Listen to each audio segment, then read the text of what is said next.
حیض آنے سے۔ کسی خاتون کا اگر حیض شروع ہو جائے یعنی پیریڈز شروع ہو جائے تو اس سے روزہ ٹوٹ جائے گا۔ اب اس میں بھی بہت سی خاتون کنفیوز رہتی ہیں کہ اگر صبح 10-11 بجے تک پیریڈ آ گیا تو روزہ ٹوٹ جائے گا، اور اگر زوال کے بعد پیریڈ آتا ہے یعنی 1-2 بجے یا 3 بجے تک اگر پیریڈ آتا ہے تو اس سے روزہ نہیں ٹوٹے گا۔ تو ایسا کچھ بھی نہیں ہے، اس کنفیوژن میں مت رہیے۔ بہت ہی سمپل سا مسئلہ ہے۔ اگر آپ روزے کی حالت میں ہیں اور آپ کا پیریڈ آ گیا، کسی بھی ٹائم آ جائے، اس سے کوئی فرق نہیں پڑتا۔ افطار سے اگر 5 منٹ پہلے بھی پیریڈ آ گیا تو بھی روزہ ٹوٹ جائے گا، اور بعد میں اس روزے کا قضا کرنا ضروری ہوگا۔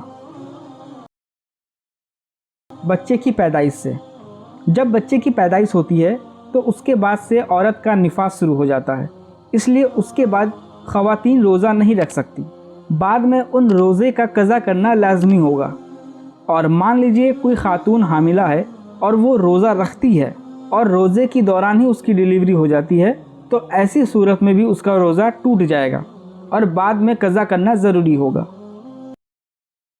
شرمگاہ میں دوا رکھنے سے، روزے کی حالت میں اگر کوئی شخص اپنی شرمگاہ کے اندر دوا رکھتا ہے تو ایسی صورت میں بھی روزہ ٹوٹ جائے گا۔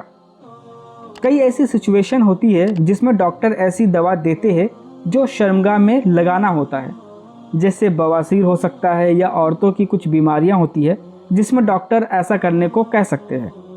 تو اگر روزے کی حالت میں کوئی ایسا کرتا ہے تو اس سے اس کا روزہ ٹوٹ جائے گا اور قضا کرنا ضروری ہوگا۔